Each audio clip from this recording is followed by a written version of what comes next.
ഇന്ന് രാവിലെ മുതൽ തന്നെ പ്രധാന വാർത്ത എന്ന് പറയുന്നത് സ്വതന്ത്ര വ്യാപാര കരാറും അത് ഉണ്ടാക്കുന്ന പ്രതിഫലനങ്ങൾ, ചലനങ്ങൾ, പ്രതികരണങ്ങളൊക്കെയാണ്. നമുക്ക് എന്തായാലും സ്വതന്ത്ര വ്യാപാര കരാറിലൂടെ കാറുകൾ ഉൾപ്പെടെ യൂറോപ്പിൽ നിന്നുള്ള നിരവധി ഉൽപ്പന്നങ്ങൾക്ക് രാജ്യത്ത് വില കുത്തനെ കുറയും. യൂറോപ്പിൽ നിന്നുള്ള ഫാർമ ഉൽപ്പന്നങ്ങൾക്കുള്ള 11% തീരുവയും നീക്കുന്നതോടൊപ്പം ഭാരതത്തിലെ കർഷകർക്കും ചെറുകിട വ്യാപാരികൾക്കും വരെ യൂറോപ്പ് എന്ന വലിയ വിപണി എത്തിപ്പിടിക്കാൻ ആകും. എന്തായാലും ഈ ഒരു വാർത്ത ഒന്ന് കേൾക്കാം. അതിനുശേഷം നമ്മുടെയൊക്കെ വിശകലനത്തിനപ്പുറത്തേക്ക് ഒരു അതിഥി, ഇക്കാര്യങ്ങൾ ആധികാരികമായി പറയാനുള്ള അതിഥി ശ്രീ ആദി കേശവൻ എത്തിയിട്ടുണ്ട്. അതിനുമുമ്പ് ഇതൊന്ന് കണ്ടുവരാം. ഭാരതവും യൂറോപ്യൻ യൂണിയനും തമ്മിലുള്ള ചരിത്ര പ്രാധാന്യമുള്ള സ്വതന്ത്ര വ്യാപാര കരാർ യാഥാർത്ഥ്യമായിരിക്കുകയാണ്. മദർ ഓഫ് ഓൾ ഡീൽസ് എന്ന് വിശേഷിപ്പിക്കപ്പെടുന്ന കരാർ തന്ത്രപ്രാധാന്യമുള്ള സഖ്യത്തിൻ്റെ പ്രഖ്യാപനം കൂടിയാണ്. അമേരിക്കൻ തീരുവ വർധനവ് നിലനിൽക്കുന്ന പശ്ചാത്തലത്തിൽ സ്വതന്ത്ര വ്യാപാര കരാറിലൂടെ യൂറോപ്യൻ യൂണിയനിലെ 27 രാജ്യങ്ങളിലേക്കും തീരുവ ഇളവോടെ ഭാരതത്തിൻ്റെ ആഭ്യന്തര ഉൽപ്പന്നങ്ങളെത്തും.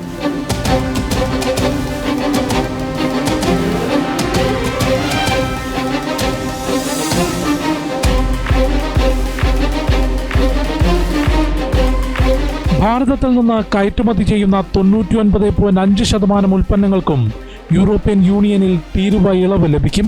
2024-25 സാമ്പത്തിക വർഷം $75.9 ബില്യൺ ഉൽപ്പന്നങ്ങളാണ് ഭാരതം യൂറോപ്യൻ രാജ്യങ്ങളിലേക്ക് കയറ്റുമതി ചെയ്തത്. കരാർ പ്രാവർത്തികമാകുന്നതോടെ കയറ്റുമതി മേഖലയിൽ ഏറ്റവും വേഗത്തിൽ $3 മുതൽ $5 ബില്യൺ നേട്ടമുണ്ടാകും. കരാറിലൂടെ എണ്ണ വാതക മേഖലയിൽ വൻ നേട്ടമുണ്ടാകും. കൂടാതെ യൂറോപ്പിൽ നിന്നുള്ള കാറുകളുടെ ഇറക്കുമതി തീരുവ കുറയുന്നതോടെ രാജ്യത്ത് ആഡംബര കാറുകളുടെ വിലയിലും വ്യത്യാസമുണ്ടാകും. പാസ്ത, ചോക്ലേറ്റ് എന്നിവയുൾപ്പെടെയുള്ള സംസ്കരിച്ച ഭക്ഷണങ്ങളുടെ തീരുവ പൂർണ്ണമായും ഒഴിവാക്കി. വൈനുകളുടെ തീരുവ 150% നിന്ന് 20% കുറഞ്ഞു. ബിയറുകളുടെ വില കുറയും. കാറുകളുടെ താരിഫ് 110% നിന്ന് 40%ലേക്കും ക്രമേണ 10% കുറയും. ചുരുക്കി പറഞ്ഞാൽ യൂറോപ്പിൽ നിന്നെത്തുന്ന ഏകദേശം 97%-ങ്ങൾക്കും താരിഫ് കുറയുകയോ ഒഴിവാക്കാനോ ധാരണയായി.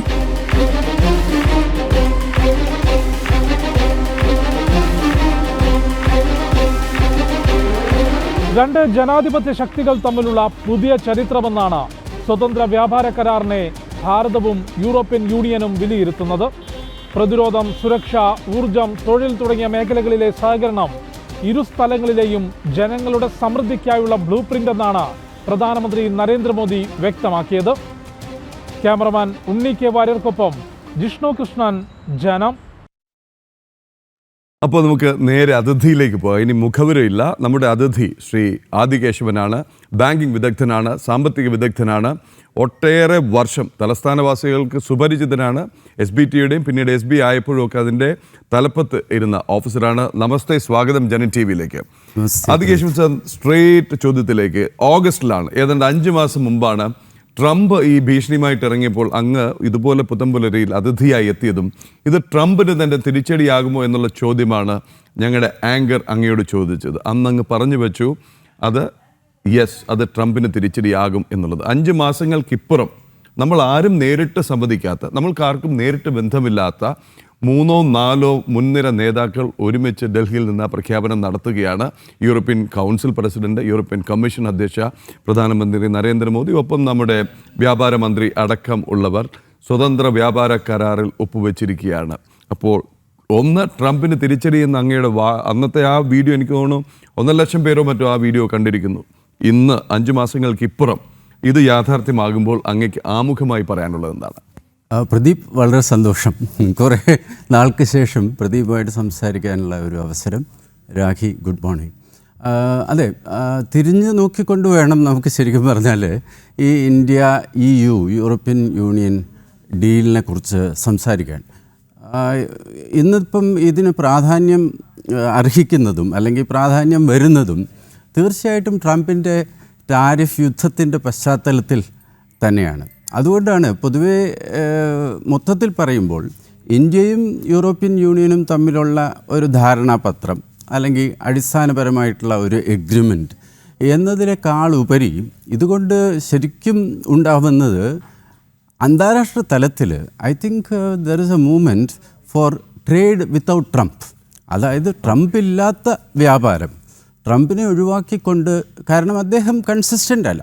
ട്രംപ് എന്നുള്ള ഒരു വ്യക്തിയോട് തീർച്ചയായിട്ടും എന്താണ് ഇന്ത്യയുമായിട്ടുള്ള ഒരു ബന്ധത്തിൻ്റെ അടിസ്ഥാനത്തിൽ പറയുകയാണെങ്കിൽ അദ്ദേഹം ഇലക്റ്റഡ് പ്രസിഡൻ്റാണ്. അതുകൊണ്ട് അദ്ദേഹത്തിനെ നിസ്സാരവൽക്കരിച്ച് നമുക്ക് കാണേണ്ട ഒരാവശ്യവുമില്ല. പക്ഷേ അതേസമയം നമുക്ക് എന്താണ് സമ്മതിക്കാതിരിക്കാൻ പറ്റില്ല അദ്ദേഹത്തിൻ്റെ പോളിസീസ്, നയങ്ങൾ, നടപടികൾ, ടാരിഫ് യൂസ് ചെയ്തിട്ടുള്ള എന്താണ് തീരുമാനങ്ങൾ, ഇതൊന്നും ഒരു കൺസിസ്റ്റൻസിയോ യൂണിഫോമിറ്റിയോ ഒട്ടുമേയില്ല. അപ്പോൾ ഇന്ത്യയും യൂറോപ്യൻ യൂണിയനും തമ്മിലുള്ള ഈ ബന്ധത്തിൻ്റെ ഏറ്റവും പ്രധാനപ്പെട്ട കാര്യം, അമേരിക്ക കഴിഞ്ഞാൽ സാമ്പത്തികമായി ഏറ്റവും മുന്നാക്കം നിൽക്കുന്നത് ഈ യൂറോപ്യൻ യൂണിയനാണ്. അത് സാധാരണക്കാർക്ക് നമ്മൾ മനസ്സിലാക്കുമ്പോൾ ഈ യൂണിയനും ഗ്രൂപ്പും തമ്മിലുള്ള ഡിഫറൻസ്, ഇപ്പോൾ ASEAN, association of south east Asian Nations ഉണ്ട്, നമ്മുടെ തന്നെ സാർക്ക് ഉണ്ട്. ഇപ്പം എന്താണ് പല പ്രശ്നങ്ങൾ കൊണ്ടും സാർക്ക് സജീവമല്ല. പക്ഷേ എങ്കിലും ഇതെല്ലാം ഗ്രൂപ്പ്സാണ്. അതായത് കുറേ രാജ്യങ്ങൾ ഒരു ഉടമ്പടിയുടെ കൂട്ടായ്മ, ആ ഗ്രൂപ്പ്, അതായത് രാജ്യങ്ങൾ ഒരുമിച്ച് വരുന്നു. ആസിയാനിൽ 10 രാജ്യങ്ങളുണ്ട്, ഇന്തോനേഷ്യ, സിംഗപ്പൂർ അടക്കം. സാർക്കിൽ നമ്മുടെ നേപ്പാൾ, ശ്രീലങ്ക. അതിൽ നിന്നും വ്യത്യസ്തമായിട്ട് ഇത് ഏകദേശം ഐക്യനാടുകളാണ്. അതായത് ഒരു സാമ്പത്തിക ഉടമ്പടിയുടെ അടിസ്ഥാനത്തിൽ ഫോം ചെയ്യപ്പെട്ട, രൂപീകരിക്കപ്പെട്ട ഐക്യനാടുകളുമായിട്ടുള്ള ഒരു ഉടമ്പടിക്ക് അതിൻ്റേതായ പ്രത്യേക പ്രാധാന്യമുണ്ട്.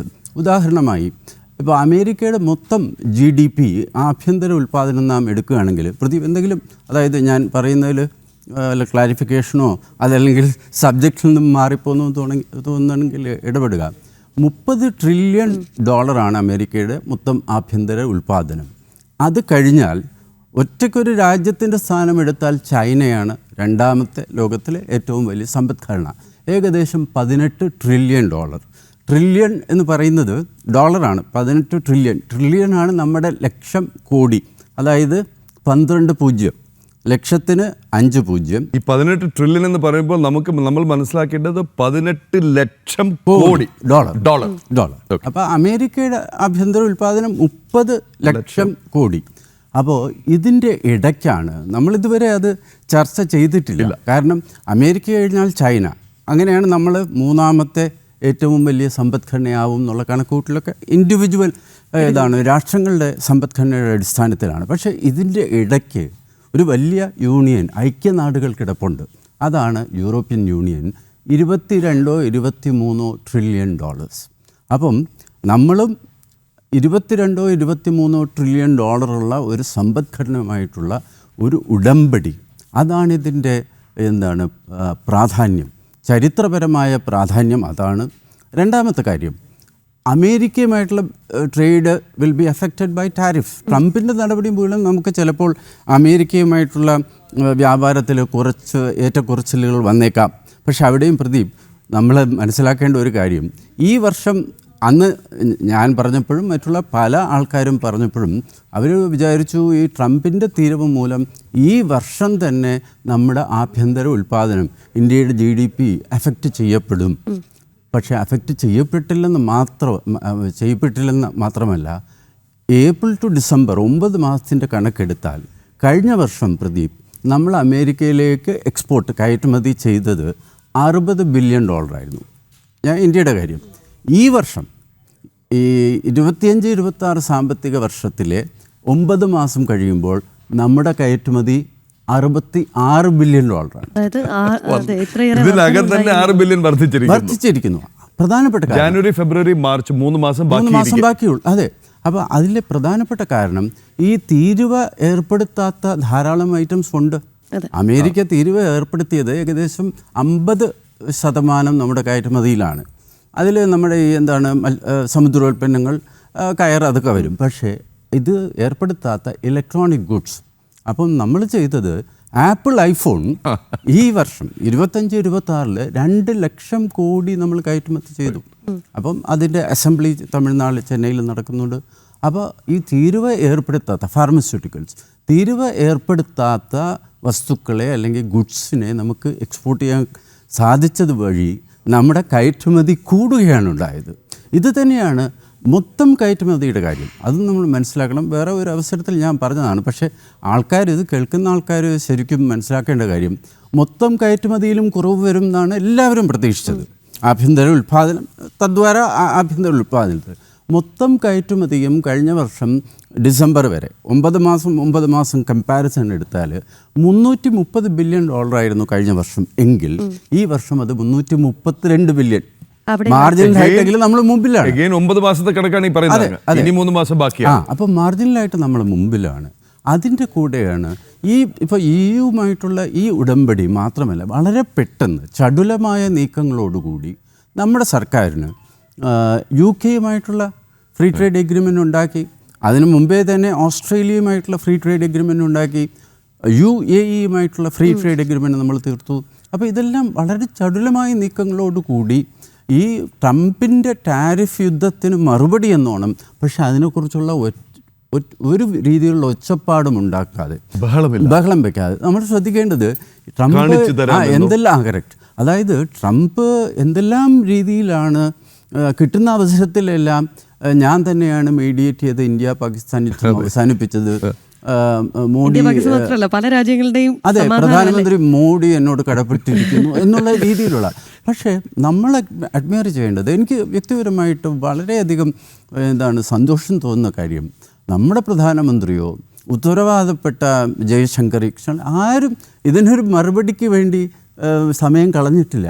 അതിൻ്റെ ഇടയ്ക്ക് പീയൂഷ് ഗോയലിനെ പോലത്തെ ആൾക്കാർ, അതേപോലെ ഉദ്യോഗസ്ഥരും എത്ര സൈലന്റ് ആയിട്ടാണ് തീർച്ചയായിട്ടും പ്രവൃത്തിയിലൂടെ കാണിച്ചു കൊടുത്തു. അതെ അതെ അതെ രാഖി, നിസ്സംശയം നമുക്ക് പറയാം. കാരണം കോമേഴ്സ് സെക്രട്ടറി രാജേഷ് അഗർവാൾ എന്നാണ് അദ്ദേഹത്തിൻ്റെ പേര്.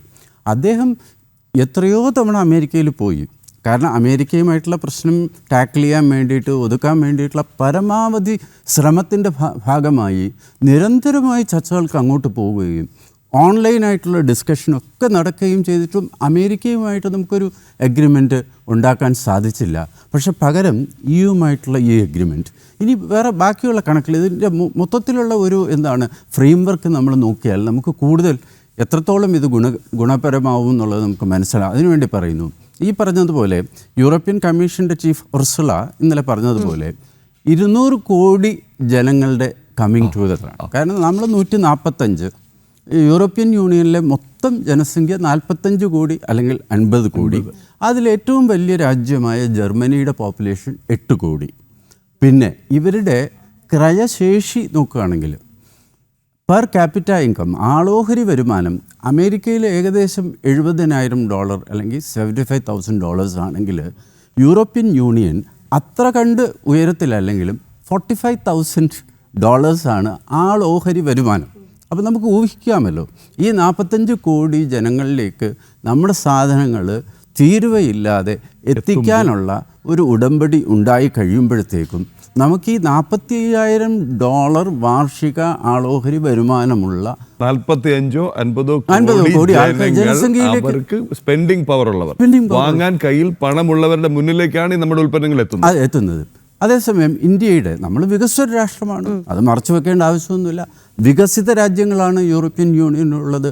നമ്മുടെ ആളോഹരി വരുമാനം ഇന്നും $3,000 ഉള്ളൂ. അതാണ് നമ്മൾ വികസിത ഭാരതം 2047 ആകുമ്പം 15,000 അല്ലെങ്കിൽ $20,000 ആയിട്ട് നമുക്ക് ഉയർത്തേണ്ടി വരും.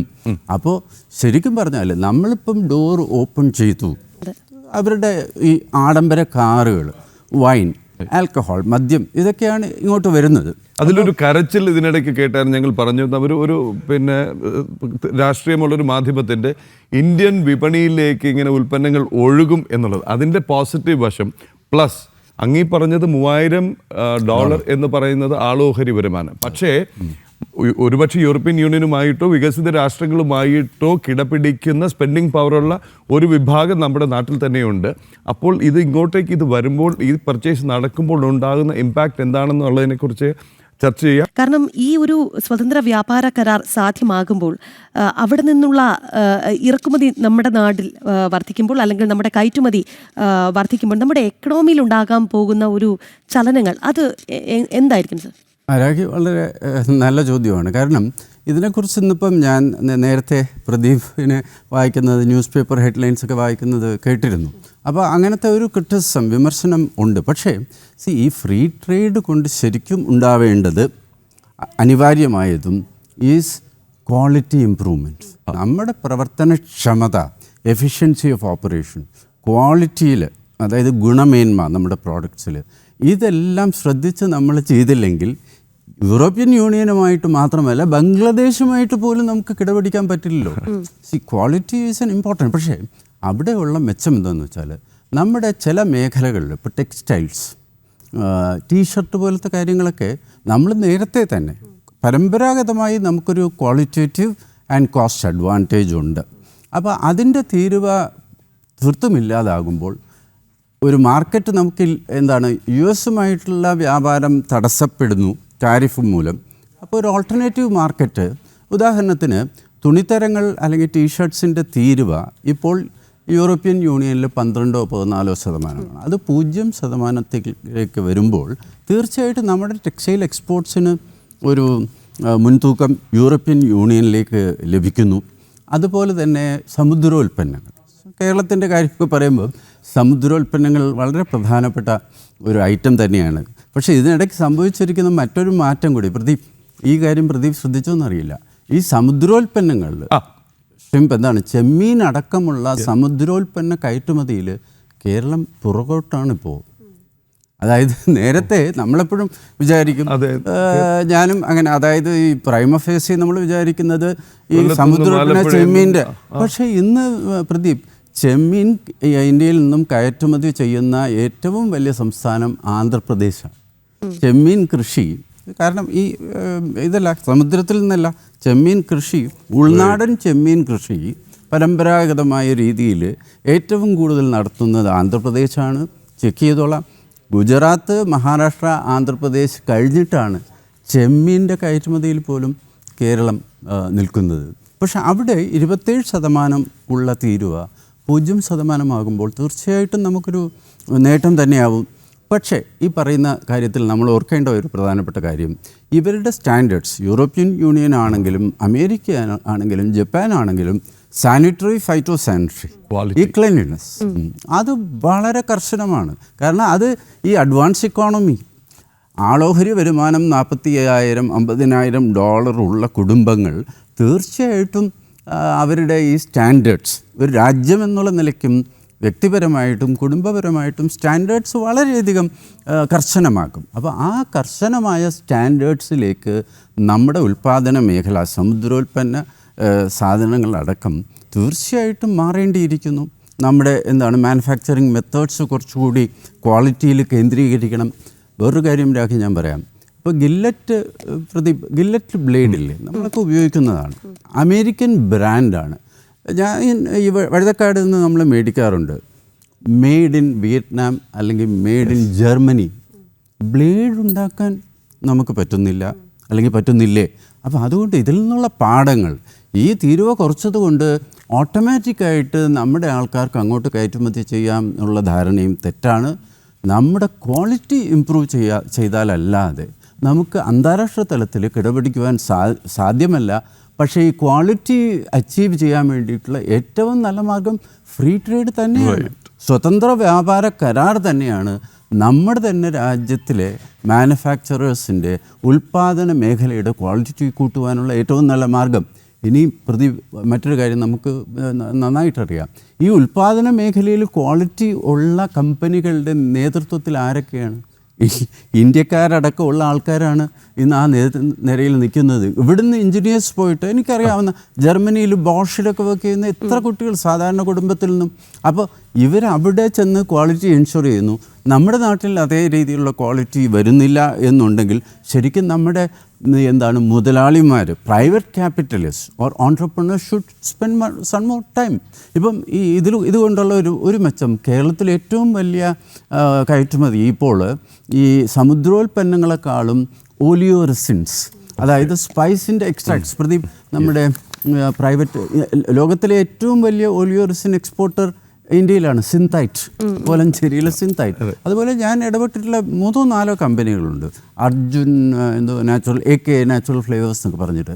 ഇത് ലോകത്തിലെ ഏറ്റവും കൂടുതൽ ക്വാളിറ്റിയോട് കൂടി കുറഞ്ഞ ചിലവിൽ ഉണ്ടാക്കുന്ന രാജ്യവും സംസ്ഥാനം. ആ കാര്യം ശരിക്കും കേരളം തന്നെ. അപ്പോൾ ഈ മേഖലയിലെല്ലാം തീർച്ചയായിട്ടും നമുക്ക് ഓപ്പർച്യൂണിറ്റീസ് വരും. പിന്നെ ഇതിൽ നോക്കിയപ്പോൾ പ്രദീപ്, നമ്മുടെ മൊബിലിറ്റി അതാണ്.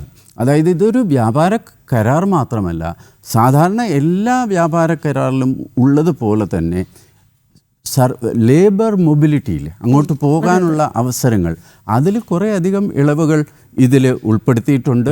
ഫൈനലൈസ് ചെയ്യുമ്പോഴത്തേക്കും തീർച്ചയായിട്ടും കുറച്ചുകൂടി മെച്ചപ്പെട്ട വ്യവസ്ഥകൾ ഇതിലുണ്ടാവും. സ്റ്റുഡൻസിനും ആ ഓപ്പർച്യൂണിറ്റി എക്സ്റ്റെൻഡ് ചെയ്യുന്നു അല്ലേ? ആണ്.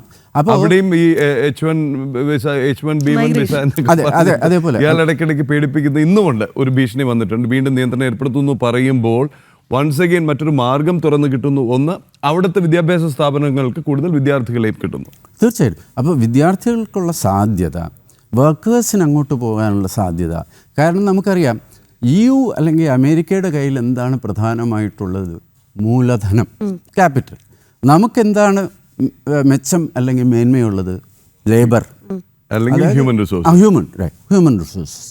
അപ്പോൾ ഇത് തമ്മിലുള്ള മാച്ചിങ്, അതുകൊണ്ടാണ് ഫ്രീ ട്രേഡ് ഇത് രണ്ടും കൂടി എന്താണ് സമാസമം നല്ല ഉദ്ദേശത്തോടു കൂടി വിത്ത് നിയന്ത്രണങ്ങളോട് കൂടി നമ്മൾ കൂട്ടി വെക്കുകയാണെന്നുണ്ടെങ്കിൽ മ്യൂച്വലി ബെനിഫിഷ്യൽ ആയി. അതാണ് മ്യൂച്വലി ബെനിഫിഷ്യൽ. ഓർ അതുകൊണ്ടാണ് ഫ്രീ ട്രേഡ് താത്വികമായിട്ട്, തിയറിറ്റിക്കലായിട്ട് it is not win lose, win win. രണ്ടു പേർക്കും, രണ്ടു കൂട്ടർക്കും. അതിപ്പോൾ ഇന്ത്യയുടെ സ്ഥാനത്ത് വേറൊരു രാജ്യമാണെങ്കിൽ പോലും ഇത് തന്നെയാണ് അതിൻ്റെ ഉദ്ദേശം. അപ്പോൾ വിൻ വിൻ എന്നുള്ള രീതിയിലേക്ക് ഇത് കൊണ്ടുപോകണം എന്നുണ്ടെങ്കിൽ നമ്മുടെ പ്രൊഡക്ഷൻ ക്വാളിറ്റി മെയിൻറ്റെയിൻ ചെയ്യണം. മറ്റുള്ള സേഫ് ഗാർഡ്സൊക്കെ നമുക്ക് ബാധകമാകും എന്നുള്ള ഓർമ്മ വേണം. എന്ന് മാത്രമല്ല വേറൊരു അഡ്വാൻറ്റേജ് ഞാൻ കാണുന്നത്, ആളോഹരി വരുമാനത്തിൻ്റെ കാര്യം പറഞ്ഞു. ഇനി ഏജ് എടുത്താൽ, ആവറേജ് ഏജ് യൂറോപ്യൻ യൂണിയൻ്റെ ഇന്നത്തെ ആവറേജ് ഏജ് ഓഫ് പോപ്പുലേഷൻ 46 വയസ്സാണ്. നമ്മുടെ ആവറേജ് ഏജ് 28 വയസ്സാണ്. അപ്പോൾ ആർക്കാണ് ഇതിലൊരു ഊർജ്ജസ്വലതയും ജോലി ചെയ്യാനുള്ള കാര്യക്ഷമതയും ഊർജവുമൊക്കെ കൂടുതലുണ്ടാവാൻ സാധ്യത? Younger nation. അപ്പോൾ നമ്മളൊരു യങ്ങർ നേഷനാണ്. കുറച്ചുകൂടി പ്രായം ചെന്ന ഒരു യൂണിയനുമായിട്ടുള്ള ഉടമ്പടി ഉണ്ടാക്കുന്നു. ക്വാളിറ്റി പിന്നെ ഇങ്ങോട്ട് വരുന്നതിൻ്റെ കാര്യമാണല്ലോ പറഞ്ഞു തുടങ്ങിയത്. ഇങ്ങോട്ട് വരാനായിട്ട് അവർ ലക്ഷറി കാർസ്, എന്താണ് BMW, Audi, ഇതിനെക്കുറിച്ച് ശരിക്കും പറഞ്ഞാൽ സാധാരണക്കാരന് ഇതിനെക്കുറിച്ച് ചിന്തിക്കേണ്ട ആവശ്യമേ ഇല്ല. കാരണം ഇത് പൈസയുള്ള ആൾക്കാർ, അങ്ങനത്തെ ഒരു അന്തരം നമുക്കുണ്ട്, ഇന്ത്യയിലുണ്ട്. പക്ഷെ അത് നീക്കാനായിട്ടാണ് സോഷ്യൽ വെൽഫെയർ മെഷേഴ്സ് നമ്മൾ എടുത്തു വരുന്നത്. നമ്മളതിനെ നിരാകരിക്കുന്നേ ഇല്ല. ഈ എന്താണ് ഏറ്റവും കൂടുതൽ പണമുള്ളവനും പണമില്ലാത്ത സാധാരണക്കാരനും തമ്മിലുള്ള ഒരു അന്തരം വലിയ ചർച്ചയാണല്ലോ, ഇന്നിക്വാലിറ്റി. അതിനെ നമ്മൾ നിരാകരിക്കുന്നില്ല. അതിനു വേണ്ടിയിട്ടാണ് പല നടപടികളും, ഇവരുടെ ജീവിത നിലവാരം ഉയർത്താൻ വേണ്ടിയിട്ടാണ് പല നടപടികളും വരുന്നത്. ഈ BMW, Audi എന്ന് പറയുന്ന ലക്ഷറി കാർസിൻ്റെ വില 110-120% നിന്നും ഒരു 5-7 വർഷം കൊണ്ട് 10%, 20%. പിന്നെ വേറെ ഒരു വലിയ സേഫ് ഗാർഡ് പ്രദീപ് എനിക്ക് മെച്ചപ്പെട്ടതെന്ന് തോന്നിയത്, 15,000 യൂറോ അല്ലെങ്കിൽ 16,500, 17,000 യൂറോ ഡോളറിനെക്കാളും സ്ട്രോങ് ആണ്. അതിന് മുകളിലുള്ള കാർ 16 ലക്ഷം 17 ലക്ഷം രൂപ വില മതിക്കുന്ന കാറുകളുടെ മുകളിലുള്ള വില വരുന്ന കാറുകൾക്ക് മാത്രമാണ് ഈ ഇളവുകളുള്ളത്. ആ ഒരു പോയിന്റ്. ഒപ്പം തന്നെ വേറൊരു വളരെ അഡ്വാൻറ്റേജ് ആയ ഒരു കണ്ടീഷൻ ഞാൻ കണ്ടത്, 2 കാർ ഇറക്കുമതി ചെയ്യുമ്പോൾ 5 കാർ കയറ്റുമതി ചെയ്യാനും തുല്യ ഓപ്പർച്യൂണിറ്റി കൊടുക്കണം എന്നൊരു വ്യവസ്ഥയുണ്ട്. ഇവിടെ നിന്ന് 5 പോകുമ്പോഴേ അവിടെ നിന്ന് 2 വരുള്ളൂ. 2 ഈ പണമുള്ളവൻ സ്പെൻഡ് ചെയ്യുകയല്ലേ വേണ്ടത് ഇവിടെ തന്നെ? തീർച്ചയായും പണമുള്ളവൻ സ്പെൻഡ് ചെയ്യുമ്പോഴല്ലേ എക്കണോമിക്ക് അതൊരു കാറ്റലിസ്റ്റ് ആവുന്നത്. ആ ഒരു ആംഗിൾ ഇല്ലേ? തീർച്ചയായിട്ടും പ്രദീപ്. അതുകൊണ്ടാണ് ഞാൻ പറഞ്ഞത്, ഇപ്പോൾ ആപ്പിൾ ഐഫോൺ ഒരു 2 വർഷം മുമ്പ് വരെ നമ്മൾ ആപ്പിൾ ഐഫോൺ ഇവിടുന്ന് എക്സ്പോർട്ട് ചെയ്തിട്ടേ ഇല്ല. അപ്പോൾ എങ്ങനെയാണിത് വന്നത്? ബിക്കോസ് അസംബ്ലി ഇപ്പോഴും കമ്പണൻസ് ഒക്കെ ചൈനയിലോ ടൈവാനിലോ ഒക്കെ ഉണ്ടാക്കുന്നു. പക്ഷേ ടൈവനീസ് കമ്പനീസായ ഫോക്സ്കോൺ, പിന്നെ പെരിസ്കോൺ, വേറൊരു കമ്പനിയുടെ പേര് പെട്ടെന്ന് ഓർമ്മ വരുന്നില്ല, 3 കമ്പനികളാണ് ആപ്പിൾ ഐഫോൺ മാനുഫാക്ചറിങ്ങിൽ ടൈപ്പയിൽ ലീഡിങ്. അതിലെ 2 കമ്പനികൾ ചെന്നൈയിൽ ഈ അവരുടെ എന്താണ് ഫാക്ടറികൾ ഓപ്പൺ ചെയ്തു. അസംബ്ലി അവിടെ നടക്കുന്നുണ്ട്. Tata has taken over 1 such unit. അപ്പോൾ അങ്ങനെയാണ് ആപ്പിളിൻ്റെ അസംബ്ലി. ഇപ്പോഴും ആപ്പിളിൻ്റെ കമ്പണി മാനുഫാക്ചർ ഇല്ല. എനിക്ക് തോന്നുന്നത് India could also become Audi BMW assembly and re export to other nations. ഇതൊക്കെ സാധ്യതകളാണ്. അപ്പോൾ ഇതിൻ്റെ സാധ്യതകളെക്കുറിച്ച് ശരിക്കും പറഞ്ഞാൽ സംരംഭകർ, ഇന്ത്യയിലെ വ്യവസായികൾ, ഇന്ത്യയിലെ ക്യാപിറ്റലുള്ള ആൾക്കാർ നമ്മളെക്കാളും നന്നായിട്ട് അവർക്ക് സാധ്യതകൾ മനസ്സിലാക്കാൻ പറ്റും. ആ സാധ്യതകളെ മുതലെടുക്കുമ്പോൾ തീർച്ചയായിട്ടും ഇവിടെ ജോലി സാധ്യതകളും തൊഴിൽ സാധ്യതകളും ഒക്കെ കൂടും. പിന്നെ വേറൊരു പ്രധാനപ്പെട്ട സേഫ് ഗാർഡ് ഇതിലുള്ളത്, ഒരു ചാപ്റ്റർ SME, അതായത് നമ്മുടെ മൈക്രോ സ്മോൾ എൻ്റർപ്രൈസ്, ചെറുകിട സൂക്ഷ്മ ഇടത്തരം വ്യവസായത്തിനെ പ്രൊട്ടക്റ്റ് ചെയ്യുവാൻ വേണ്ടി ഈ ഉടമ്പടിയിൽ പ്രത്യേക വ്യവസ്ഥയുണ്ട്. ഇരു പാർട്ടികളും SME കോൺടാക്റ്റ് സെൻറ്റർ തുറക്കണം ആൻഡ് അത് ലഭ്യമാക്കണമെന്ന് പറയുന്നത് വഴി, സാധാരണ നമുക്കറിയാം ചെറുകിട മാനുഫാക്ചറേഴ്സ്, ഈ ഓട്ടോ കമ്പോണൻസ് ഒക്കെ ഉണ്ടാക്കുന്ന ധാരാളം യൂണിറ്റുകളുണ്ട്. ആ യൂണിറ്റ്സിന് എന്തൊക്കെയാണ് ക്വാളിറ്റി സ്പെസിഫിക്കേഷൻ, അല്ലെങ്കിൽ കയറ്റുമതി ചെയ്യാനുള്ള മാർഗങ്ങൾ, അല്ലെങ്കിൽ എന്തൊക്കെ ഡോക്യുമെൻറ്റ്സ് സബ്മിറ്റ് ചെയ്യണം എന്നുള്ളതിനെക്കുറിച്ച് സാധാരണഗതിയിൽ അറിവുണ്ടാവില്ല. അവന് ഈ പ്രോഡക്റ്റ് ഉണ്ടാക്കാൻ അറിയാം, മറ്റുള്ള കാര്യങ്ങൾ അറിയില്ല. അവരെ സഹായിക്കാൻ വേണ്ടി രണ്ട് ഭാഗത്തും SME കോൺടാക്റ്റ് സെൻറ്റർ വേണമെന്ന് ഈ ഉടമ്പടി നിഷ്കർഷിക്കുന്നുണ്ട്. അപ്പോൾ എഫിഷ്യൻ്റായിട്ടുള്ള നമ്മുടെ സർക്കാർ ഈ വിധ സംവിധാനങ്ങൾ സർക്കാർ ഒരുക്കേണ്ടി വരും. സംരംഭകർ ഈ ക്വാളിറ്റിയും ഈ ഓപ്പർച്യൂണിറ്റിയും മുതലാക്കി മുന്നോട്ട് നീങ്ങേണ്ടി വരും. അങ്ങനെ വരുമ്പോഴത്തേക്കും തീർച്ചയായിട്ടും ഇരുവിഭാഗത്തിനും മെച്ചം ഉണ്ടാവുന്ന മാത്രമല്ല, നമ്മുടെ വികസിത ഭാരതത്തിലേക്കുള്ള ഒരു യാത്ര അല്ലെങ്കിൽ ആ കുതിപ്പ് ഫ്രീ ട്രേഡ് അല്ലാതെ ഇതിപ്പോൾ ഇന്ന് ചെയ്തിട്ടില്ലെങ്കിൽ 10 വർഷം കഴിഞ്ഞ് നമ്മൾ ചെയ്യേണ്ടി വരും. ഇത് തന്നെ ഇത് 1 വർഷം, 3 വർഷം, 5 വർഷം, 7 വർഷം, ഇങ്ങനെ പല ടൈം പീരീഡ് തീരുമാനിച്ചിരിക്കുന്നു. അതെ അതെ. ഇപ്പോൾ സാധാരണക്കാരായ വീട്ടമ്മമാർ അല്ലെങ്കിൽ തീർത്തും സാധാരണക്കാർ അവർ ചിന്തിക്കും ഇതൊരു കാശുള്ളവൻ്റെ കരാറാണോ, നമുക്കെന്ത് ഗുണം എന്ന് ചിന്തിക്കുന്നവരുണ്ട്. അപ്പോൾ അവർക്ക് വളരെ ലളിതമായി അവർക്ക് എന്താണ് സർ ഈ ഒരു കരാർ കൊണ്ട് മെച്ചമുണ്ടാകാൻ പോകുന്നത്? രാഖി, ഇപ്പോൾ നമ്മുടെ പരമ്പരാഗതമായിട്ട് നമ്മൾ നിത്യം ഉപയോഗിക്കുന്ന, അതായത് നമ്മളിപ്പോൾ സാധാരണ പറയുമല്ലോ റോട്ടി കപ്പട മക്കാൻ, റോട്ടി കഴിക്കുന്ന ആഹാരം, കപ്പട നമ്മൾ ധരിക്കുന്ന വസ്ത്രം, താമസം. ഈ റോട്ടി ആൻഡ് കപ്പട പോലും ഫ്രീ ട്രേഡ് നേരത്തെയുള്ള, ഇപ്പോൾ യൂറോപ്യൻ യൂണിയൻ്റെ കാര്യം വിടൂ, അടഞ്ഞു കിടക്കുന്ന ഒരു സമ്പദ്ഘടനയാണെന്നുണ്ടെങ്കിൽ ഇതുണ്ടാക്കുന്നവന് ക്വാളിറ്റിയിൽ എത്രത്തോളം ശ്രദ്ധ വരും. കാരണം എന്തുണ്ടാക്കിയാലും പുറത്തുനിന്നൊന്നും മേടിക്കാൻ പറ്റില്ല. അപ്പോൾ അകത്തുണ്ടാക്കുന്നത് മാത്രമേ നമുക്ക് മേടിക്കാനായിട്ടുള്ള അവസരം ഉള്ളൂ എങ്കിൽ ഈ ഉണ്ടാക്കുന്ന മാനുഫാക്ചറിങ് മേഖല ക്വാളിറ്റിയെക്കുറിച്ച് ഒരിക്കലും ശ്രദ്ധിക്കില്ലല്ലോ. എപ്പോഴും മത്സരം, കോമ്പറ്റീഷൻ തന്നെയാണ് ക്വാളിറ്റി ഇമ്പ്രൂവ്മെൻറ്റ് വരുന്നത്. അങ്ങനെയാണ് ഇപ്പം നമ്മുടെ രാജ്യത്തിനകത്ത് ഞാൻ പറയുന്നത്, നമ്മളിപ്പം ടെലിവിഷൻ എടുത്തു നോക്കും. ഇപ്പം രാഖി വേറൊരു ജനറേഷനിൽപ്പെട്ട ആളാണ്. ഒരു 35-40 വർഷം മുമ്പേ നമ്മൾ ദുബായിൽ നിന്ന് വരുന്ന ആൾ കൊണ്ടുവന്നാലല്ലാതെ നല്ലൊരു TV സെറ്റ് നമ്മുടെ വീട്ടിൽ പറ്റില്ലല്ലോ. വാഷിംഗ് മെഷീൻ ഇവർ വലിയ വലിയ പെട്ടികളായിട്ടല്ലേ ദുബായിൽ നിന്ന് വന്നുകൊണ്ടിരുന്നത്. ആ സമയത്താണ് ക്വാളിറ്റി എന്ന് പറയുന്ന സാധനം ഇന്ത്യൻ വീടുകളിലേക്ക് നമ്മൾ പറയുന്ന സാധാരണക്കാർ ഇപ്പോൾ ഒരു TV സെറ്റ് അല്ലെങ്കിൽ വാഷിംഗ് മെഷീൻ അല്ലെങ്കിൽ നിത്യോപയോഗ സാധനങ്ങൾ, മറ്റുള്ള ഈവൻ തുണിത്തരങ്ങൾ, ഇതിൻ്റെയൊക്കെ ക്വാളിറ്റി മെച്ചപ്പെടാൻ കാരണം പുറത്തുള്ള സാധനങ്ങളും ആ കോമ്പറ്റീഷൻ വന്നത് മൂലം തന്നെയാണ്. അപ്പോൾ അതുകൊണ്ട് തീർച്ചയായിട്ടും സാധാരണ ആഹാര സാധനങ്ങൾ നിങ്ങൾ എടുത്തു നോക്കും. അഥവാ നിങ്ങൾ പറയുകയാണ് ഇപ്പം ചോക്ലേറ്റ്, ഫെറേറോ ഇറ്റാലിയൻ ബ്രാൻഡാണെന്ന് തോന്നുന്നു, FERI സ്വർണ്ണ ഇതിലൊക്കെ പൊതിഞ്ഞിട്ടുള്ള നമ്മൾ സാധാരണ ഇറ്റാലിയൻ ചോക്ലേറ്റാണ്. നമ്മുടെ നാട്ടിൽ ചോക്ലേറ്റ് ആ നിലവാരത്തിലേക്ക് ഉയരണം എന്നുണ്ടെങ്കിൽ ഗുണനിലവാരമുള്ള ഒരു പ്രോഡക്റ്റ് വന്നാലേ നമ്മൾ അത്രത്തേക്ക് വളരുകയുള്ളൂ. അല്ലെങ്കിൽ പിന്നെ നോർത്ത് കൊറിയയുടെ പൊസിഷൻ പോലെ ആവും. അതായത് ലോകത്തിലെ ഒരു രാഷ്ട്രീയമായിട്ട് ബന്ധമില്ല. ആ അവർ തരുന്നത് നമുക്ക് മേടിക്കേണ്ടി വരും. വളരെ രസകരമായ കാര്യം രാഖി ഇപ്പോൾ പറഞ്ഞു പെട്ടെന്ന് പോകും. എൻ്റെ ഒരു സുഹൃത്ത്, ക്ലാസ്മേറ്റാണ്, ലാൽഗിരി പ്രദീപ്. ഇത് വളരെ ഇമ്പോർട്ടൻറ്റ്. അതായത് അദ്ദേഹം ഹി വാസ് മെർച്ചൻ്റ് നേവിയിലായിരുന്നു. അപ്പോൾ റഷ്യയിൽ USSRൽ പണ്ട് പോയിട്ടുണ്ട്. അപ്പോൾ പറയും USSRൽ അന്ന് പോയാൽ സൂപ്പർ മാർക്കറ്റിൽ നമുക്ക് വേണ്ടുന്ന ഗോതമ്പ് മാവ് ചുമ്മാ പാക്കറ്റിൽ, അതിന് പേരില്ല, ഐഡൻറ്റിഫിക്കേഷൻ ഇല്ല, പ്ലാസ്റ്റിക് കവറിൽ ഗോതമ്പ് മാവ് വെച്ചേക്കും. ആ ഒറ്റ ഗോതമ്പ് മാവ് മാത്രമേ അവിടെ അവൈലബിൾ ആയിട്ടുള്ളൂ. അതായത് നമുക്ക് ഓപ്ഷൻസ് ഇല്ല. പഞ്ചസാരയാണെങ്കിലും ഗോതമ്പുമാണെങ്കിലും USSRൽ ആ കിട്ടുന്നത് മേടിക്കുക, കൊണ്ടുപോവുക, ഇത്രയേ ഉള്ളൂ. അപ്പോൾ options, as you said, options വന്നപ്പോൾ ജനം TV മാത്രമേ ഉള്ളൂ. നമ്മൾ എന്തുകൊണ്ടാണ് ഇപ്പം TV പോലും മത്സരമല്ലേ നമ്മളെ എഫിഷ്യൻ്റ് ആക്കുന്നത്?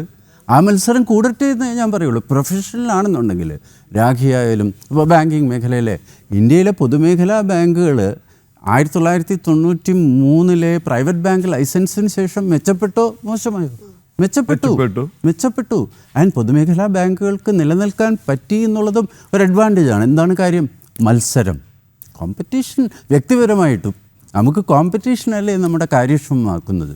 അപ്പം ആ കാര്യത്തിൽ ഇതാണ് സാധാരണക്കാരെ സംബന്ധിച്ചിടത്തോളം ക്വാളിറ്റിയുള്ള. ഇപ്പോൾ ഇതിൽ എന്താണ്, ചോക്ലേറ്റ് ഉണ്ട്, കോൺഫെക്ഷണറി ഐറ്റംസ് ഉണ്ട്, ബ്രെഡ്, പേസ്ട്രി, അങ്ങനത്തെ സാധനങ്ങളൊക്കെ ഉണ്ട്. തീർച്ചയായിട്ടും ഗുണനിലവാരം മെച്ചപ്പെടും. ഒരു പക്ഷേ ഒരു ഇംബാലൻസ്, അതായത് നമ്മൾ എത്രത്തോളം ഗുണനിലവാരം മെച്ചപ്പെടുത്താനായിട്ട് സമയമെടുക്കുന്നു ആ സമയം വരെ ഒരു പക്ഷേ ഒരു മുൻതൂക്കം ഈ ഇമ്പോർട്ടഡ് ഗുഡ്സിന് കിട്ടിയേക്കാം. അതില്ലെന്ന് ഞാൻ പറയുന്നില്ല. പക്ഷേ ഈ ബ്രാൻഡും ജോയിൻറ്റ് വെഞ്ചേഴ്സിന് ഈ ബ്രാൻഡഡ് പിന്നെ വിചാരിക്കും അവിടെ ഉണ്ടാക്കി വിൽക്കുന്നതിനേക്കാളും അതേ ടെക്നോളജി ഇന്ത്യയിൽ ഉപയോഗിച്ചുകൊണ്ട്, ഇന്ത്യയുടെ ലേബർ ഉപയോഗിച്ചുകൊണ്ട് ഇവിടെ നമുക്ക് മാനുഫാക്ചറിങ് സാധിച്ചാൽ അവർ വിചാരിക്കും ഇന്ത്യയിലേക്ക് പ്രൊഡക്ഷൻ നീക്കിക്കൂടെ. ആ പ്രൊഡക്ഷൻ ഇങ്ങോട്ട് നീങ്ങും. ഈ ഒരു സാമ്പത്തിക ബാരിയേഴ്സ് നീങ്ങുന്നു, ആ ഒരു അപ്രഹെൻഷൻ മാറുന്നു, ഇൻഹിബിഷൻ മാറുന്നു. ഒരു ഫ്രീ ട്രേഡിന്റെ അർത്ഥത്തിൽ let's make their and export, let's share the profit. അതെ. അതും അവസാനമായിട്ട് ഞാൻ നേരത്തെ മാർക്ക് ചെയ്ത് വെച്ച ഒരു കാര്യം പ്രദീപ്, നമ്മൾ പറഞ്ഞ പോലെ ഈ ട്രേഡ് വിത്തൗട്ട് ട്രംപ് എന്നുള്ളത് പ്രധാനപ്പെട്ട. നമ്മുടെ മൊബിലിറ്റി, ലേബറിന് അങ്ങോട്ട് പോകാനും ജോലി സാധ്യതകളും ഒക്കെ തീർച്ചയായിട്ടും കൂടും ഫൈനലൈസ് ചെയ്യുമ്പോൾ എന്നാണ് പ്രതീക്ഷ. മൂന്നാമതായിട്ട് ശരിക്കും പറഞ്ഞാൽ നമ്മളിതുവരെ ഡിസ്കസ് ചെയ്യാത്തത് ഡോളറൈസേഷൻ. കാരണം ഇപ്പോൾ ഇന്ത്യയും യൂറോപ്പും ഇപ്പോൾ തന്നെ, ഇന്ത്യയും യൂറോപ്പും മാത്രമല്ല ചൈനയും യൂറോപ്പായാലും ശരി, എല്ലാ വ്യാപാരവും യൂറോയിലാണ് നടക്കുന്നത്. അപ്പോൾ യൂറോ ലോഞ്ച് ചെയ്തപ്പോൾ തന്നെ യൂറോ കോമൺ കറൻസിയാണ്. ഇതേപോലെ 27 or 26 രാജ്യങ്ങളുടെ 1-2 രാജ്യങ്ങളിപ്പം മാറി നിൽക്കുന്നുണ്ട്. എനിക്ക് തോന്നുന്നത് ഡെൻമാർക്കിൻ്റെ എന്തോ പോട്ടെ. പക്ഷെ എന്തായാലും യൂറോ ലോഞ്ച് ചെയ്തത് കോമൺ കറൻസി 1999 ജനുവരി 1 ആയിരുന്നു. കൃത്യമായിട്ട് ഓർക്കാൻ കാരണം ഞാനന്ന് ഫോറിൻ എക്സ്ചേഞ്ച് ഡീലറായിരുന്നു. അപ്പോൾ ജനുവരി 1, 1999 ലോഞ്ച് ചെയ്ത യൂറോ അന്ന് പറഞ്ഞിരുന്നത് ഇത് ഡോളറിനെ റൈവൽ ചെയ്യുന്ന ഒരു കറൻസി ആയിട്ട്. പക്ഷേ ഇന്നത്തെ പ്രത്യേക സാഹചര്യത്തിൽ ഈ ഡോളറിൻ്റെ അധികാരികൾ, ഡോളർ റെപ്രസെൻ്റ് ചെയ്യുന്ന രാജ്യത്തിൻ്റെ തലവൻ വളരെ ഒരു റാഷണലില്ലാതെ ഇല്ലോജിക്കലായിട്ടുള്ള പല മൂവ്സും നടത്തുന്നത് വഴി ശരിക്കും പറഞ്ഞാൽ ഡോളറിനുള്ള ഓൾട്ടർനേറ്റീവ് മറ്റെല്ലാ രാജ്യങ്ങളുടെയും ആവശ്യമായി മാറി. ഇന്ത്യയുടെയോ ചൈനയുടെയോ മാത്രമല്ല, യൂറോപ്യൻ യൂണിയനും ഈ ഡോളറിൻ്റെ. അപ്പോൾ അതിനുള്ള സാധ്യതകൾ, ഡോളറൈസേഷനുള്ള സാധ്യതകളും ഈ യൂറോപ്യൻ യൂണിയൻ ഫ്രീ ട്രേഡ് മാർഗം വഴി മെച്ചപ്പെടുകയാണെന്നാണ് എൻ്റെ അഭിപ്രായം. കൂടാതെ ഇത് ശരിക്കും പറഞ്ഞാൽ അമേരിക്കയ്ക്ക് ഇപ്പോൾ ഇന്നലെ തന്നെ കോമേഴ്സ് സെക്രട്ടറി സ്കോട്ട് ബെസന്റ് അദ്ദേഹം പറഞ്ഞല്ലോ ഇത് അവർക്ക് രുചിച്ചിട്ടില്ല എന്നുള്ളത് സത്യമാണ്. പക്ഷേ വേറെ ഒരു രാജ്യത്തിനും കൂടി ഇതിൽ മെസ്സേജുണ്ട്, ചൈനയും യൂറോപ്യൻ യൂണിയനും തമ്മിൽ ഇൻവെസ്റ്റ്മെൻറ്റിന് വേണ്ടി ഒരു കരാർ ഇപ്പോഴുണ്ട്. ട്രേഡിന് വേണ്ടിയിട്ടുള്ള ഒരു കരാർ ഇല്ലെന്നാണ് എൻ്റെ ഒരു വായനയിൽ നിന്ന് ഞാൻ മനസ്സിലാക്കിയത്. ഇനി അഥവാ ഉണ്ടെങ്കിൽ പോലും നമ്മൾ ആ കരാറിനോടൊപ്പം എത്തി എന്നെങ്കിലും പറയാമല്ലോ. എൻ്റെ അറിവിന് പ്രകാരം സബ്ജക്റ്റ് കറക്ഷൻ ട്രേഡിന് വേണ്ടിയിട്ടുള്ള അഗ്രിമെൻ്റ് ഇല്ല. ഉണ്ടെങ്കിൽ പോലും നമ്മൾ അവരുടെ ഒപ്പം എത്തി. കൂടാതെ പ്രദീപ് വേറൊരു കാര്യം, ഈ നമ്മുടെ RCEP regional comprehensive economic partnership, China, Japan, Australia plus ASEAN, അത് ആ ഉടമ്പടിയുടെ ചർച്ചയ്ക്ക് വേണ്ടി പ്രൈം മിനിസ്റ്റർ മോഡി തായ്ലൻഡിലേക്ക് പോയി. എനിക്ക് തോന്നുന്നു 2020-21. അപ്പോൾ ഏകദേശം ആ ഉടമ്പടി ഒപ്പിടും എന്നുള്ള സ്റ്റേജിൽ വരെ എത്തി. പക്ഷേ അവസാന നിമിഷം അദ്ദേഹം പറഞ്ഞ ഒരു കാര്യം ഞാൻ ഓർക്കുന്നു.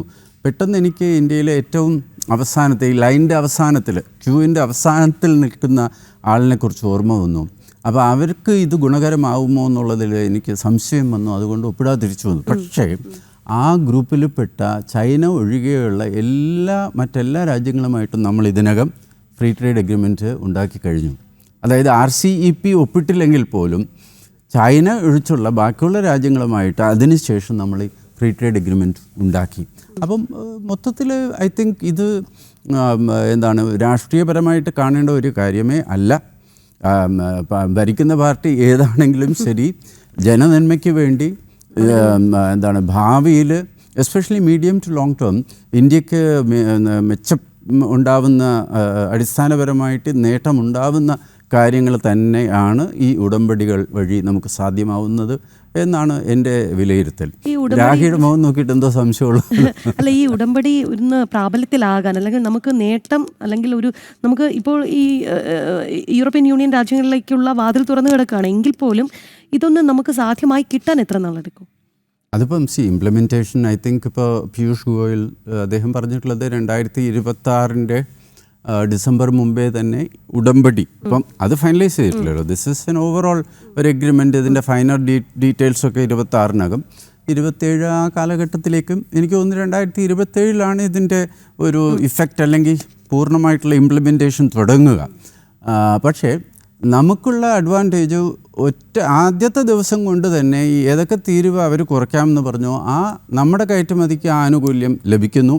അവിടെ നിന്നുള്ള ഇങ്ങോട്ടുള്ള കാറിനൊക്കെ എന്തായാലും ഒരു ഗ്രേഡഡ് ആണ്. അപ്പോൾ ആ മെച്ചം പെട്ടെന്ന് അവർക്ക് കിട്ടുന്നില്ല. പക്ഷേ എന്തായാലും താമസിയാതെ ആ മെച്ചം ഉണ്ടാവും. അതുകൊണ്ട് എനിക്ക് തോന്നുന്നു 2027 കൂടി. അപ്പോൾ അതിനിടയ്ക്ക് ശരിക്കും നമ്മുടെ ഈ പ്രൈവറ്റ് ക്യാപിറ്റൽ സംരംഭകർ, പ്രൈവറ്റ് മുതലാളികൾ, കമ്പനികളൊക്കെ ചെയ്യേണ്ടത് ഇതിന് സജ്ജരായിട്ട് നിൽക്കുക. ഇതിനി അഥവാ വേറെ എന്തെങ്കിലും മാറ്റങ്ങളോ അല്ലെങ്കിൽ നെഗോസിയേഷൻ വല്ലതും ഉണ്ടെങ്കിൽ സജഷൻസ് കൂടി കൊടുക്കാമല്ലോ. രണ്ടുപേരും വളരെ ഇതോടുകൂടി ഊർജ്ജസ്വലതയോടുകൂടി വളരെ പ്രതീക്ഷയോടുകൂടി വളരെയധികം അവർക്കും ആവശ്യമാണ്, യൂറോപ്യൻ യൂണിയനും ആവശ്യമാണിത്. അപ്പോൾ തീർച്ചയായിട്ടും അഥവാ എന്തെങ്കിലും ചെറിയ ഈ മൈനർ എഗ്രിമെൻറ്റ്സ് അവിടെ നമ്മൾ സാധാരണ അവസാനം എഗ്രിമെൻ്റ് ഇടുമ്പം പറയുമല്ലോ, ഈ crossing the T doting the I, ഒരു ഐക്ക് മുകളിൽ കുത്തുവയ്ക്കുക ടി, അങ്ങനത്തെ മാറ്റങ്ങളൊക്കെ തീർച്ചയായിട്ടും നടക്കും എന്നാണ് എൻ്റെ പ്രതീക്ഷ. രാഖി പറഞ്ഞ പോലെ തീർച്ചയായിട്ടും സാധാരണക്കാരൻ്റെ ജീവിതത്തിൽ ഇതെങ്ങനെ മാറ്റം വരുത്തും, എന്തൊക്കെ മെച്ചം ഉണ്ടാക്കും എന്ന് തന്നെയാണ് നമ്മൾ നോക്കേണ്ടത്. എൻ്റെ അഭിപ്രായത്തിൽ ഓവറോൾ തീർച്ചയായിട്ടും കർഷകർക്ക് എന്തായാലും നമ്മൾ മിൽക്കോ ആ മേഖലയിൽ നിന്നും ഓസ്ട്രേലിയയുമായിട്ട് തുറന്നു കൊടുത്തിട്ടില്ല. നമ്മൾ ഓസ്ട്രേലിയൻ ഫ്രീ ട്രേഡ് എഗ്രിമെൻറ്റിലില്ല, UAE-യിലില്ല, ഈ ഇതിലില്ല. വേണ്ടിയിരുന്ന ഇതായിരുന്നു. അതെ, തീർച്ചയായിട്ടും. പാലുൽപ്പന്നങ്ങൾ ശരിക്കും പറഞ്ഞാൽ പ്രദീപ് കുറച്ചുകൂടി എനിക്ക് തോന്നുന്നത് ക്വാളിറ്റി, ഞാൻ സിംഗപ്പൂരിൽ ജീവിച്ചിരുന്നു, ന്യൂസിലൻഡ്, സ്വിറ്റ്സർലൻഡ്, ഇവിടെയൊക്കെ ഡയറി പ്രോഡക്ട്സിൻ്റെ ക്വാളിറ്റി അമൂലിനേക്കാളും ഇപ്പം നമുക്ക് പറയേണ്ടി വരും ക്വാളിറ്റി ബെറ്റർ ആണ്. It's A fact, correct. അപ്പോൾ നമ്മൾ അവിടെയും ക്വാളിറ്റി നമുക്ക് മെച്ചപ്പെടുത്താൻ സാധിക്കാത്തതായിട്ട് ഒന്നുമില്ല. കാരണം ഇതിൻ്റെയൊക്കെ റിസർച്ചും ഒക്കെ കെൽപ്പുള്ള ആൾക്കാർ, ഹ്യൂമൻ റിസോഴ്സസ്, ഇതിനുള്ള ബുദ്ധിയുള്ള ആൾക്കാരൊക്കെ ഇന്ത്യയിൽ തന്നെയുണ്ട്. അതെ, ചുരുക്കി പറഞ്ഞാൽ അമുൽ മുതൽ മിൽമ വരെ ക്വാളിറ്റി മെച്ചപ്പെടുത്തുന്നു. ക്വാളിറ്റി മെച്ചപ്പെടുത്തുന്നതിന്റെ അഡ്വാൻറ്റേജ് ഇവിടെയുള്ള സാധാരണക്കാർ. അതാണ് ഇപ്പം ഈ വീട്ടമ്മമാരുടെ തീർച്ചയായിട്ടും ശരിയാണ്, മെച്ചപ്പെട്ട ക്വാളിറ്റി നമുക്ക് കിട്ടും. ഇതിൽ ഒരു മറച്ചു വയ്ക്കുന്ന അല്ലെങ്കിൽ മറ്റെന്തെങ്കിലും കാരണം കൊണ്ട് വളച്ചൊടിക്കപ്പെടുന്ന ഒരു സംഗതി എന്ന് പറയുന്നത് ഇവിടെ കൺസ്യൂമറിനൊരു റൈറ്റ് അല്ലേ, കൺസ്യൂമറിനൊരു അവകാശമില്ലേ, കൊടുക്കുന്ന കാശിന് value for money, quality product, ഇത് രണ്ടും ഉറപ്പാക്കാനുള്ള ഒരു പലപ്പോഴും ഇത്തരം വെല്ലുവിളികൾ അല്ലെങ്കിൽ മത്സരം വരുമ്പോൾ അങ്ങ് പറഞ്ഞ പോലെ തന്നെയാണ് ആ ഉറപ്പാക്കുക. സമയം കഴിഞ്ഞു വരുന്നു ഇതിൻ്റെ. പക്ഷേ ഒരു പെട്ടെന്നൊരു ചോദ്യം കൂടി, അങ്ങ് പറഞ്ഞൊരു കാര്യത്തിൽ ഡോളറൈസേഷൻ, നമുക്കത് എന്തായാലും വളരെ രസകരമായി, അതല്ലെന്നുണ്ടെങ്കിൽ വളരെ പെർട്ടിനൻ്റ് ആയിട്ടുള്ള ഭാവിയിലേക്കുള്ളൊരു ചൂണ്ടുപലകയാണ് ഈ വാക്ക്. ഡോളറൈസേഷൻ വരുമ്പോൾ തന്നെ ഒരു ചോദ്യം കൂടി പെട്ടെന്ന്, ഇപ്പം ഇസ്രയേലുമായി ഞാൻ വായിച്ച ശരിയാണെന്നുണ്ടെങ്കിൽ രൂപയിലേക്ക് നീങ്ങിയിരിക്കുകയാണ് അല്ലേ കച്ചവടം. അതിന് നമ്മൾ അതൊരു ഈ ഡോളറൈസേഷൻ വരുമ്പോൾ ഗുണമുണ്ടാകുന്നത് യൂറോയ്ക്കാണ്. അപ്പോൾ യൂറോയിൽ ട്രേഡ് നടക്കുന്നു. അതിനും അപ്പുറത്തേക്ക് ഒരു പക്ഷേ അചിന്തനീയമായിരുന്ന ഒരു കാര്യത്തെക്കുറിച്ചാണ് എൻ്റെ ചോദ്യം. രൂപയിൽ നമ്മൾ ഡീല് ചെയ്യുന്ന ഒരു കാലം വിദൂരമാണോ? അതിനുള്ള പ്രായോഗിക സാധ്യതകൾ എങ്ങനെ? പ്രദീപ്, എനിക്ക് ഇസ്രയേലിൻ്റെ കാര്യം പ്രദീപ് പറഞ്ഞത് എൻ്റെ ശ്രദ്ധയിൽ വന്നിട്ടില്ല. ഈ റുപ്പി ട്രേഡ് വളരെ ശക്തമായിട്ട് നടന്നിരുന്നത് നമ്മളും ഇറാനും, അതായത് ഇറാനിയൻ ഓയിൽ ഇമ്പോർട്ട്സിന് വേണ്ടി റുപ്പി ട്രേഡ് നമ്മൾ നടത്തിയിരുന്നു. റഷ്യയിൽ നിന്നും ഉള്ള ട്രേഡിന് വേണ്ടി റൂബിൾ, അതായത് അവർ ഇവിടെ റുപ്പി അക്കൗണ്ട് ഓപ്പൺ ചെയ്യുന്നു, അവിടെ നിന്ന് നമ്മൾ ഇറക്കുമതി ചെയ്ത സാധനങ്ങൾക്ക് നമ്മൾ അവരുടെ രൂപ അക്കൗണ്ടിലേക്ക് ക്രെഡിറ്റ് ചെയ്യും. അവർ ഇന്ത്യയിൽ നിന്ന് മേടിക്കുന്ന സാധനങ്ങൾക്ക് വേണ്ടിയിട്ടുള്ള പേയ്മെൻറ്റ് ഈ രൂപ അക്കൗണ്ടിൽ നിന്ന്, അതാണ് റുപ്പി വോസ്ട്രോ അക്കൗണ്ട് എന്ന് പറയുന്നത്. പ്രദീപ് പറഞ്ഞ ആംഗിൾ ശരിയാണ്. അതായത് ഇത് euro as an alternative to dollar എന്നുള്ള കാര്യം ശരിയാണെങ്കിലും രൂപ ഇന്ത്യൻ റുപ്പി എന്നുള്ള നിലയിൽ സെറ്റിൽമെൻറ്റിന് വരുമോ എന്നുള്ള കാര്യം എനിക്ക് തോന്നുന്നത് അതിൻ്റെ ഉത്തരം ശരിക്കും പറഞ്ഞാൽ ഇന്ന് എനിക്കറിയില്ല എന്ന് തന്നെ പറയേണ്ടി വരും. പക്ഷേ പ്രദീപ്, സ്ട്രാറ്റജിക്കലി നമ്മൾ when there is one country and one currency which is not only against India, ലോകത്തിലെ ഒരു രാജ്യവുമായിട്ട് ഒത്തുപോകാൻ പറ്റാത്ത രീതിയിലുള്ള നീക്കങ്ങൾ നടത്തുമ്പോൾ, കാരണം കാനഡയുമായിട്ട് USA-ക്ക് പക്ഷേ മെക്സിക്കോ തൊട്ടടുത്ത അങ്ങ് പറഞ്ഞ് തുടക്കത്തിൽ പറഞ്ഞ ഭ്രാന്ത് പോലെ ഒന്നുകിൽ ഞങ്ങളുണ്ടാക്കുന്ന യുദ്ധവിമാനങ്ങൾ വാങ്ങുക, അല്ലെങ്കിൽ ഞങ്ങളുടെ യുദ്ധവിമാനം അങ്ങോട്ട് അയക്കാം എന്നാണ് ഏറ്റവും പുതുതായി. അതെ അതെ ശരിക്കും ഇത് ഞാൻ എന്താണ് പ്രദീപ് കുറേ സ്ട്രോങ് വേർഡ്സാണ്, പക്ഷേ US പ്രസിഡൻ്റ് ആയതുകൊണ്ട് ഞാൻ അങ്ങനെ പറയുന്നില്ല. പക്ഷേ കാനഡ ഞങ്ങളുടെ 51ാമത്തെ സ്റ്റേറ്റ് ആണെന്ന് അദ്ദേഹം പറയുന്നു. അപ്പോൾ ഞാൻ പറഞ്ഞു വന്നത്, താൽക്കാലികമായി നമ്മൾ ഈ എന്താണ് പറയുന്നത്, നമുക്ക് യൂറോ അഥവാ ഡോളറിനെ റീപ്ലേസ് ചെയ്താലും റുപ്പി അല്ല യൂറോയാണ് റീപ്ലേസ് ചെയ്യുന്നതെന്നാണല്ലോ പ്രദീപിൻ്റെ പോലെ. എന്നാലും നമുക്ക് നല്ലതാണ്, കാരണം ഈ കുത്തക എന്ന് പറയുന്നതിൻ്റെ സ്വഭാവവും ബ്ലാക്ക്മെയിലിംഗും മാറില്ലേ, ഓൾട്ടർനേറ്റീവ് ക്രമം തന്നെ മാറും. ക്രമം. അത് മാത്രമല്ല നമുക്കും എല്ലാവർക്കും ദ വേൾഡ് ഇസ് ഫ്ലാറ്റ് എന്നും പറഞ്ഞ് ഫ്രൈഡ്മാനോ ആരോ ഒരു പുസ്തകം എഴുതിയിരുന്നു. അതായത് എല്ലാം സമമായിട്ട് നീങ്ങിക്കൊണ്ടിരിക്കുകയായിരുന്നു. അതിൻ്റെ ഇടയ്ക്കാണ് ഈ ടാരിഫ് വന്നിട്ടുള്ള അസമത്വങ്ങൾ. എനിക്ക് തോന്നുന്നില്ല ഇന്ത്യക്കോ വസുദൈവ കുടുംബകം എന്നുള്ളൊരു പ്രിൻസിപ്പിളായിട്ട് നമ്മൾ എനൻഷ്യേറ്റ് ചെയ്തു. നമ്മുടെ സ്വഭാവം അങ്ങനെയാണ്. കേരളത്തിലായാലും ഇന്ത്യക്കാരുടെ അങ്ങനെ കോളനൈസ് ചെയ്യുക, മറ്റുള്ളവർ ഡോമിനേറ്റ് ചെയ്യുക നമ്മുടെ സ്വഭാവമേ അല്ല.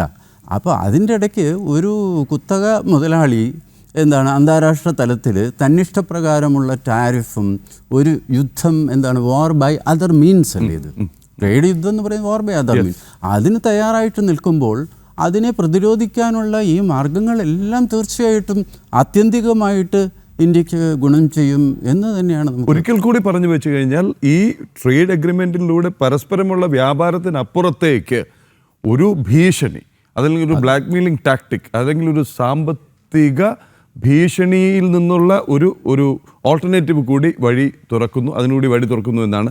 എന്തായാലും ഈ തിരക്കിട്ട വേളയിൽ ഇത്രയധികം സമയം പ്രേക്ഷകർക്ക് വേണ്ടിയിട്ട്, ജനൻ ടി വിക്ക് വേണ്ടിയിട്ട് എന്താണ് ഈ ഫ്രീ ട്രേഡ് അഗ്രിമെൻറ്റ്, എന്താണ് അതിൻ്റെ അനന്തരഫലങ്ങൾ, എന്താണ് അതിൻ്റെ ഗുണം, ദോഷം, മെച്ചം, എന്താണ് അതിൻ്റെ ഭാവി, എന്താണ് അതിൻ്റെ സാധ്യതകൾ എന്നുള്ള ഈ വിശകലനം പങ്കുവച്ചതിന് വളരെയധികം നന്ദി ശ്രീ ആദികേശവൻ. എനിക്കും നന്ദി. നല്ല ചോദ്യോത്തരങ്ങളും ഞാനും I also gained on account of this conversation. Thank you.